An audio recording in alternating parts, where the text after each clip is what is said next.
शांति अमन के इस देश में अब बुराई को मिटाना होगा। आतंकी रावण का दहन करने फिर राम को आना होगा। नमस्कार, मैं हूं प्रिशिता और आप सभी दर्शकों को भास्कर न्यूज की ओर से दशहरा और विजयादशमी की बहुत बहुत शुभकामनाएं।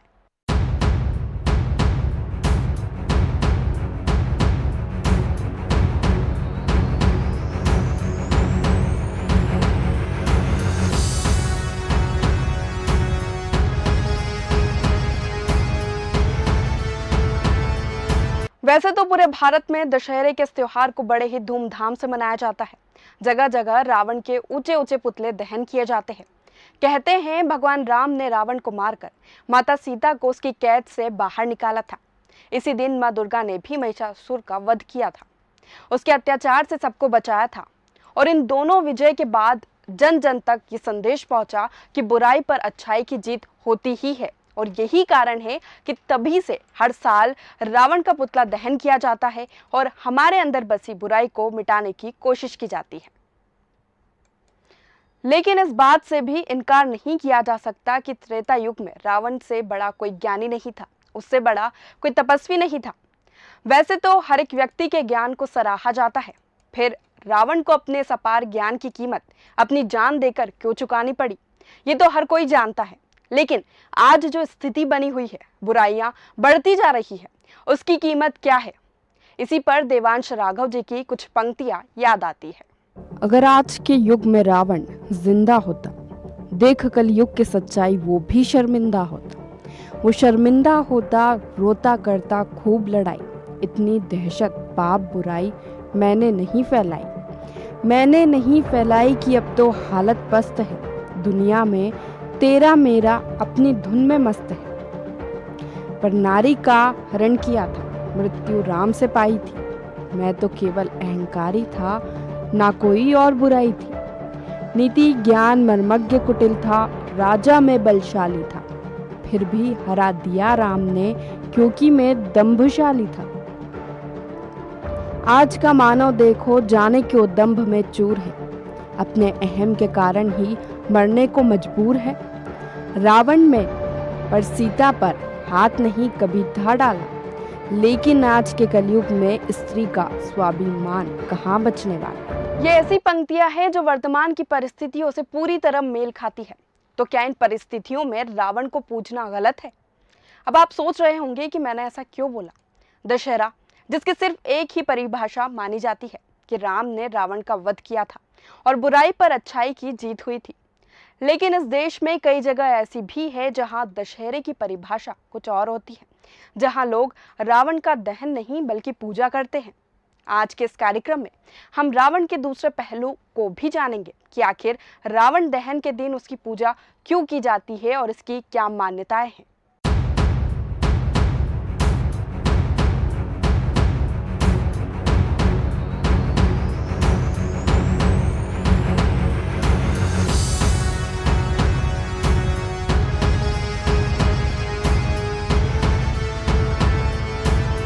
मध्य प्रदेश के विदिशा जिले की नटेरन तहसील से महज 6 किलोमीटर दूर एक गांव है जिसका नाम रावण है। इस गांव में एक प्राचीन मंदिर है जो रावण का ही है। क्या है उस जगह का इतिहास, क्यों मनाते हैं रावण को भगवान के समान, देखिए इस रिपोर्ट में। विदिशा जिले की नटेरन तहसील का रावण गांव, जिसके नाम से ही अंदाजा लगाया जा सकता है कि जब गांव का नाम ही रावण है तो वहां क्या होता होगा। जी हाँ, इस गांव में सदियों पुराना रावण का मंदिर है और इस मंदिर में 6 फीट लेटी हुई रावण बाबा की प्रतिमा है, जिसकी यहाँ लोग बड़े ही श्रद्धा से उपासना करते हैं। वैसे तो दशहरे के दिन जगह जगह रावण का दहन किया जाता है, लेकिन इस गांव की तस्वीरें कुछ और ही कहानी बयां करती है।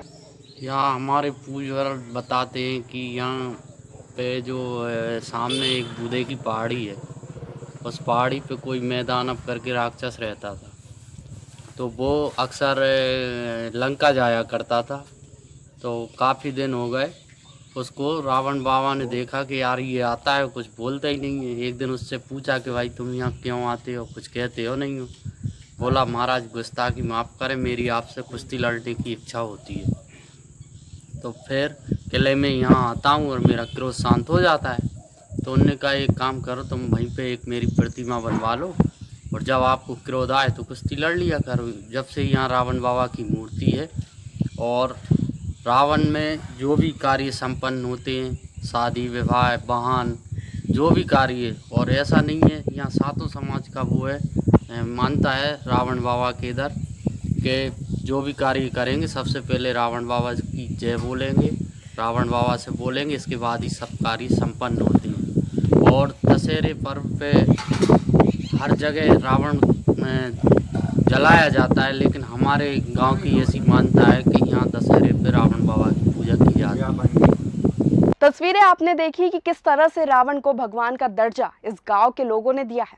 इसके पीछे क्या कारण है, क्या है वहां के लोगों की मान्यता है, जानिए इस रिपोर्ट में। रावण का ये मंदिर बहुत ही प्राचीन है।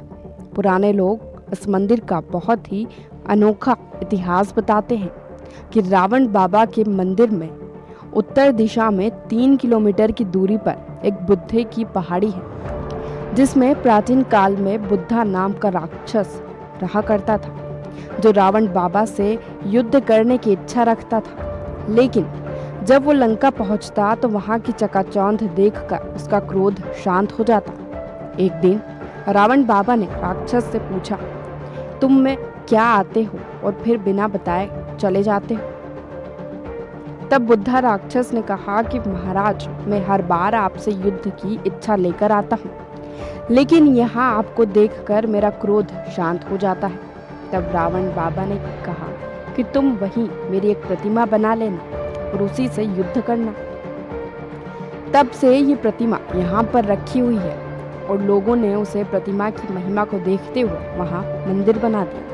जिस मंदिर को महिमा लोग बताते हैं, इसी से गांव का नाम भी रावण पड़ गया। ऐसा है जहाँ का हर कार्य यहीं से संपन्न होता है। कोई सा भी आप कार्य करोगे, जैसे आपको कथा भागवत या जैसे आपने बाण खरीदा तो यहीं रखोगे, यही पूजा होगी। जब हमारे यहाँ बाण चलेगा, जैसे यज्ञ करोगे आप तो यज्ञ में प्रथम पूजा है, जहाँ पर आप पूजा करके खूब यज्ञ संपन्न होगा, हर कार्य संपन्न।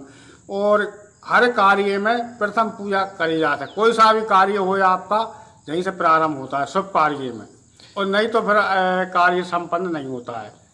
ऐसा यहाँ का विधान है। बोल रावण बाबा महाराज की जय। और हर बाण पे, हर मोटरसाइकिल पे जय लंकेश लिखा है, तभी वो बाण चलता है, नहीं तो वो बाण भी नहीं चलता है। और मंदिर से सटा हुआ एक तालाब भी है जी, उसके बारे में भी सुनने में आया, कुछ महिमा इस तालाब की क्या है? जी, ये है रावण बाबा महाराज का आश्रम का जो तालाब है, इसमें स्नान तो करते हैं और जल भी चढ़ाते हैं, मगर अपन कपड़ा वपड़ा ये नहीं धो सकते हैं। और ये तो एक गंगा जी जैसा पवित्र ये तालाब है हमारा, इसको हम ले जाते हैं, घर में भी शुद्धिकरण करते हैं। और इसकी जो मिट्टी है वो भी हमारे काम में आती है, जैसे शैम्पू बालों में डालना, खाल खुजली हो जाए तो वो भी मिट जाती है। और हर कार्य में जो पूरे आसपास के गांव की मिट्टी ले जाते हैं। और ये तालाब तो फिर जल है जहाँ को बिल्कुल पवित्र जल है, जहाँ में कोई पैर भी नहीं धो सकता है। आप बाल्टी से ऐसा करके कुछ भी करते रहो, ऐसा जाकर महत्व है साहब। इसमें तलवार भी है रावण बाबा महाराज की, अभी पानी में डूब रही है, पानी आपकी बरसात ज़्यादा हुए कारण। आपको बता दें कि 800 लोगों की आबादी वाले इस गांव के लोग खुद को रावण का वंशज मानते हैं। हालांकि इस बात का कोई प्रमाण नहीं है। एक और पूरा देश रावण का दहन कर खुशी मनाता है, वहीं दूसरी ओर यहाँ के लोग दुखी होते हैं और रावण की भक्ति में लीन रहते हैं। पूरे देश में ये एक अनूठी जगह है जहाँ राम से बढ़कर रावण को मानते हैं। एक और पूरा देश जय श्री राम के जयकारे लगाता है। वहीं इस गांव में जय लंकेश या रावण बाबा की जय कहा जाता है। और जब भी यहाँ कोई हवन, पूजन या बड़ा पर्व मनाया जाता है तो पहले यहाँ रावण बाबा को पूजा जाता है। गांव में जब कोई शादी या कोई भी समारोह किया जाता है तो रावण बाबा की नाभि में तेल भरकर शुभारंभ करते हैं। ये जो प्राचीन मंदिर है रावण बाबा का, जहाँ पे रावण बाबा की पूजा होती है, क्या कुछ महिमा है इस मंदिर की? हमने तो पुराने लोगों से सुना है, बहुत साल पहले यहाँ पास में बूदे की पहाड़ी है, वहाँ पे बूदे नामक एक राक्षस रहता था। तो उसकी इच्छा थी कि वो रावण से युद्ध करे, तो वो रोज लंका जाता था, लेकिन दरबार में बैठ के और वैसे ही वापस आ जाता था। तो एक दिन दशानन जो रावण हैं उनने उससे पूछा क्यों भाई क्यों आता है और क्यों चला जाता है वैसे ही बैठ के। तो उसने कहा कि मैं यहाँ पे आपसे युद्ध करने आता हूँ, लेकिन मुझे आपको देख के मेरी शक्ति छीन हो जाती है और फिर मैं ऐसे ही चला जाता हूँ। तो फिर उनने उसकी दशा देख के कहा कि एक काम कर, वहाँ पे मेरी प्रतिमा बना और उसी से युद्ध किया कर। तो तब से यह मूर्ति यहीं पर है। तालाब भी है यहाँ पर मंदिर से सटा हुआ, जी। उसके बारे में क्या कुछ जानते हैं आप? तालाब है, तालाब में एक तलवार है और इस तालाब की मिट्टी की महिमा है। ये मिट्टी ऐसा काम करती है कि शैम्पू भी नहीं करता, कोई कंडीशनर नहीं करता, सब फैले हैं इसके आगे। और जो चर्म रोग होते हैं वो भी इससे ठीक हो जाते हैं। मंदिर से सटा हुआ एक तालाब भी है जिसकी भी अनोखी महिमा है। तालाब में रावण बाबा की एक प्राचीन पत्थर की तलवार है और लोग उस तालाब के पानी को गंगा के समान पवित्र मानते हैं। चरणामृत के समान जल को पीकर तरह तरह की बीमारियों से निजात पाते हैं। जब तालाब का पानी खत्म हो जाता है तो फिर तालाब की मिट्टी से सर धोकर नहाते हैं और किसी भी प्रकार के चर्म रोग से निजात पाते हैं। लोगों की मंदिर के और तालाबों के प्रति इस प्रकार आस्था जुड़ी है कि गांव में जब भी कोई वाहन खरीदता है तो उस पर रावण बाबा का नाम जरूर लिखवाते हैं और जब मंदिर के समीप से निकलते हैं तो गाड़ी का या किसी भी प्रकार के वाहन का हॉर्न बजाकर बाबा को प्रणाम करते हुए जाते हैं। यहाँ तक कि लोग अपने शरीर पर भी रावण बाबा की जय लिखवाते हैं। पूरा देश रावण दहन कर दशहरा पर्व धूमधाम से मनाते हैं। वहीं इस गांव में रावण दहन का शोक मनाया जाता है और रावण बाबा को खुश करने और मनाने के लिए विशेष पूजा की जाती है। भास्कर न्यूज डेस्क से प्रशिता शर्मा की रिपोर्ट।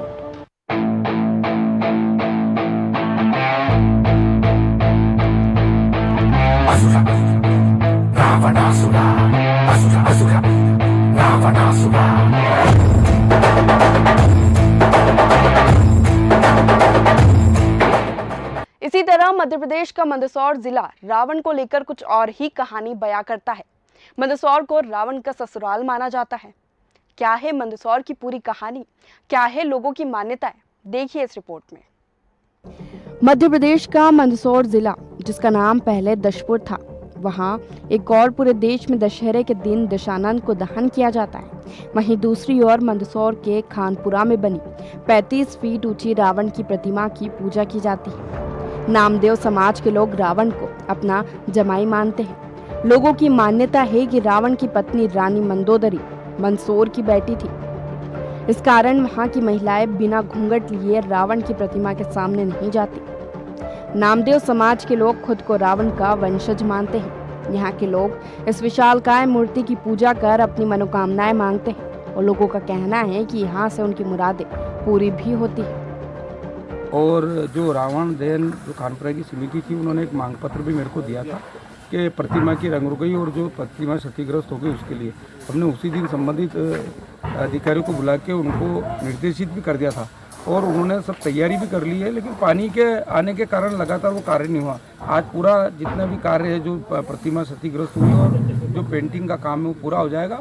और जो हमेशा नगर पालिका जो आयोजन में जो भागीदारी करती है वो पूरी की पूरी होगी और उससे अच्छा कार्य करेगा। हर साल की तरह इस साल भी कॉलेज ग्राउंड में जो रावण जलेगा वो कुल कितने फीट का होगा और कौन सी समिति? नहीं, वो रावण दहन जो कॉलेज में होता है उसमें नगर पालिका का कोई योगदान नहीं है। वो दशपुर रावण दहन समिति के द्वारा ही आयोजित होता है। अभी मुझे पता लगा कि उन्होंने वो कार्यक्रम कैंसिल करके बाढ़ पीड़ितों के लिए राशि के लिए दे दिया है। और दूसरा जो समिति उस रावण दहन के कार्यक्रम को कर रही है और वो उन्होंने कुछ कल फ़ोन भी आया था मेरे पास उनके जो पदाधिकारियों का कि नगर पालिका में, उनका नगर पालिका जो आपको आवश्यक व्यवस्था है, लाइट है, ये है, सफाई है और जो भी वो लोग कहेंगे, क्योंकि ये पूरी समाज से जुड़ा हुआ मामला है और उसमें नगर पालिका कहीं कोई कमी नहीं आने देगी और सारे जो जितना नगर पालिका कर सकती है उसमें कार्यक्रम में भागीदारी करेगी। क्या मान्यता है यहाँ की खानपुरा वाले रावण का यहाँ पे वध किया जाता है? पुरानी मान्यता तो ये है कि कभी रावण दहन का जो कार्यक्रम पहले प्रतीकात्मक रूप से खानपुरे में ही होता था और यहाँ एक प्रतीकात्मक रूप से आज भी होता है। एक बहुत पुराना जो नगर पालिका के द्वारा ही रावण की जो प्रतिमा बनाई गई है और पहले भी वो 2007 में जीर्ण शीर्ण हो गई थी बिजली गिरने के कारण, फिर नगर पालिका ही उसको पुनर्करा और हमेशा इसका जो रखरखाव है वो है। और एक प्राचीन मान्यता के तहत लोग यहाँ लच्छे और धागे भी बांधते हैं कि अगर कोई बुखार वगैरह हो जाए। ये एक परंपरा है जो पुरानी चल रही है और वो समाज के लोग ही यहाँ इसको पूरा आयोजित करते हैं। इस विशालकाय प्रतिमा की एक और रोचक बात है, जिस तरह 10 सर वाले रावण के इस प्रतिमा में उनका 10वां स्वरूप गधे का सर लगाकर दर्शाया गया है। इस सर की भी एक अलग ही कहानी है। दशहरे के दिन लोग ढोल नगाड़ों के साथ दशानन की पूजा करते हैं और रावण से उनका वध करने की अनुमति मांगी जाती है, जिसके बाद गोधूली बेला में अलग ही ढंग से रावण का वध किया जाता है। वध करने के बाद फिर प्रतिमा की पूजा कर लोग रावण से माफी मांगते हैं। वहीं रावण से मनोकामनाएं मांगी जाती हैं। लोगों की मान्यता है कि रावण की पूजा करने से और उनके पैर का लच्छा बांधने से कई बीमारियां दूर होती हैं। भास्कर न्यूज डेस्क से प्रशिता शर्मा की रिपोर्ट।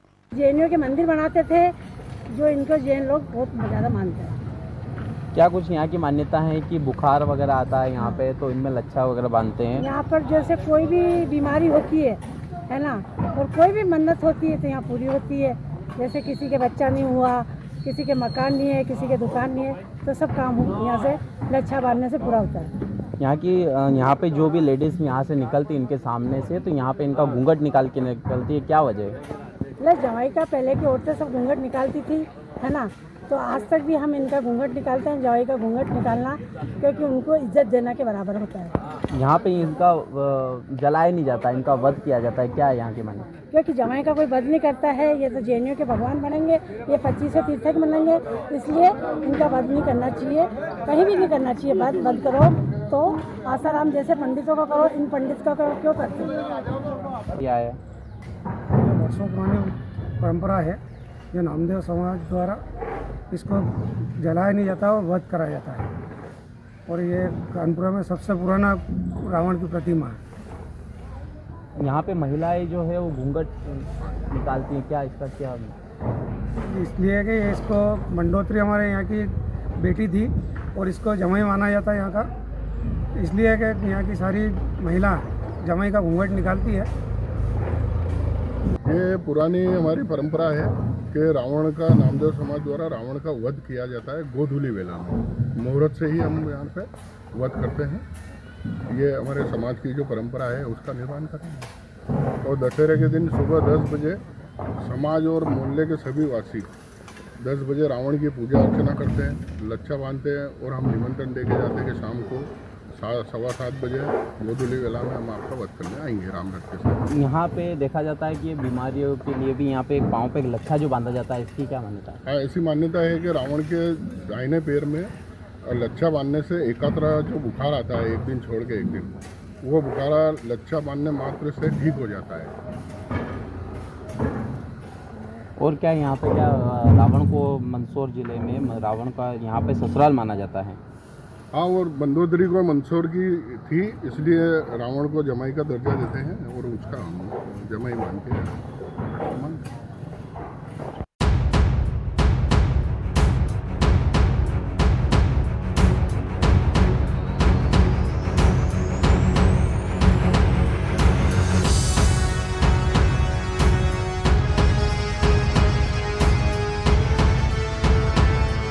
आस्था कहे या अंधविश्वास, इसी कड़ी में हम आपको ले चलते हैं उज्जैन जिले के चिखली गांव में, जहां ऐसी मान्यता है कि यदि रावण को पूजा नहीं की गई तो पूरा गांव जलकर भस्म हो जाएगा।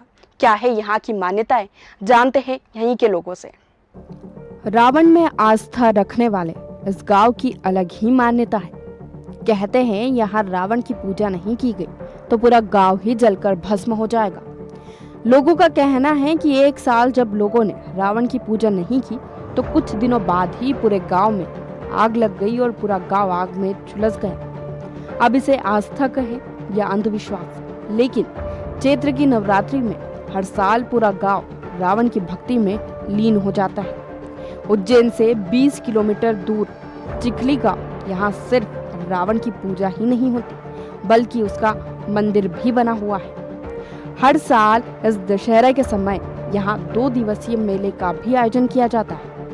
लोगों की मान्यता है कि ये मंदिर सदियों पुराना है, लेकिन यहाँ रावण की प्रतिमा क्यों है और यहाँ रावण की पूजा क्यों होती है, इसके बारे में कोई नहीं जानता। लेकिन पूजा का सिलसिला बदस्तूर चला आ रहा है। हालांकि ऐसा नहीं है कि यहाँ रावण का दहन नहीं किया जाता, लेकिन दशहरे के दिन रावण की पूजा के लिए उसके एक दिन पहले से ही यहाँ पर तैयारियां शुरू हो जाती हैं और आसपास के गांवों से हजारों की संख्या में लोग पूजा में शामिल होने के लिए इस गांव में पहुंचते हैं। 2 दिवसीय मेले का आयोजन होता है, जिसमें भी लोग बड़ी ही खुशी से पहुंचते हैं और मेले का आनंद लेते हैं और इसी प्रकार से रावण की पूजा का सिलसिला चलता रहता है। भास्कर न्यूज डेस्क से प्रिशिता शर्मा की रिपोर्ट। और कहाँ पर है? चिकली। कहाँ पर है ये? चिकली उज्जैन बननगर रोड पे है। उज्जैन से करीब कितने किलोमीटर दूर होगा ये? 18। ये जो रावण का मंदिर है, हाँ। करीब कितना पुराना मंदिर होगा? बहुत पुराना साहब, ये तो पीढ़ियाँ बन चली रहो है। अच्छा। हाँ। अभी देखें 2 दिन बाद दशहरा है तो क्या होगा यहाँ पर? यहाँ मतलब बना होगा पुतलो। पुतला बनता है रावण का? हाँ, रावण का पुतलो बनाई। अच्छा। न फिर मतलब है तो आग लगावेगा। अच्छा। बिना जड़ी देगा पुतला ने। अच्छा, लोग देखने के लिए आते हैं? अरे बहुत है, यहाँ गाँव पूरा आई जाएगा। और क्या कार्यक्रम होते हैं यहाँ पर? बस ये अभी इन पे तो करनी होगा, और चैत महीने दशहरा पे नौटंकी हुए है यहाँ। अच्छा। हाँ, बहुत पब्लिक है मेरे में, सब पब्लिक को आई जा गाँव में काम नहीं। ये जो रावण महाराज की यहाँ पर प्रतिमा बनी हुई है, प्रतिदिन यहाँ पर कौन सी पूजा होती है और क्या रहता है? हाँ, तो ये पूजा वो करे है। कौन करता है पूजा? नावी, कैलाश नावी। अच्छा, मंदिर में पूजा होती है रोज? हाँ, रोज हुए यहाँ सुबह। लोग ये मंदिर देखने के लिए आते हैं? मंदिर हाँ, और गाँव ना तो जैसे देखी राजे। हाँ, पर बाहर ना कहाँ आवे ना देखवा ने। अच्छा, क्या करते हैं वो लोग यहाँ पर आके? यहाँ आई ना मतलब पगे लागे और नारियल चढ़ावे, अगरबत्ती चढ़ावे। वैसे बताइए क्या नाम है आपका? मैं केसर सिंह आइना। केसर सिंह जी, अभी 2 दिन बाद दशहरा आने वाला है और ये जो मंदिर है करीब कितना पुराना है और क्या है? ये क्या है कि ये जो दशहरा आने वाला है, इसमें जो यहाँ ये जो रावण का मंदिर है, ये इसका हमारे पूर्वज जो बताते आ रहे हैं कि 200 साल पुराना इसका इतिहास चला आ रहा है। और ये नवमी दशहरे पे जो दशहरा आता है उस पर मेला लगता है, सब राम लक्ष्मण के साथ में इसको मारा जाता है। और इस दशहरे पे हवन पूजन 4-5 बजे के टाइम पे हवन पूजन होता है, सभी सेवा करते हैं और अगरबत्ती नारियल वगैरह चढ़ाते हैं। और ये मान्यता 200 साल पुरानी चली आई है। ये मूर्ति, इस मूर्ति की हाइट करीब कितने फीट की हो गई? ये करीब 7 फीट के लगभग हाइट है। 7 फीट करीब हाइट है? मूर्ति की 7 फीट के लगभग हाइट है। 3 फीट के लगभग करीब 3 और 3 फीट चौड़ाई है। और ये वर्षों से परंपरा जो चली आ रही है वो चला रहे हैं और चल रही है। सामान्य दिनों में क्या होता है? सामान्य दिनों में तो रोज़ सेवा पूजा करते हैं लोग, अगरबत्ती भी लगाते हैं, रोज़ स्नान करवाना, हार फूल भी चढ़ाते हैं। मान मंगत वाले भी बहुत सारे लोग आते हैं बाहर से, तो वो 5-5, 10-10 नारियल चढ़ाते हैं। तो हम उनसे भी चर्चा करते हैं, तो साहब हमारी मन्नत थी वो पूर्ण होती है, तो नारियल चढ़ाने भी आते हैं। मिठाई तो इन जगहों पर कुछ अलग होती है दशहरे की परिभाषा। फिलहाल इस खास कार्यक्रम में इतना ही। आप बने रहिए भास्कर न्यूज़ के साथ।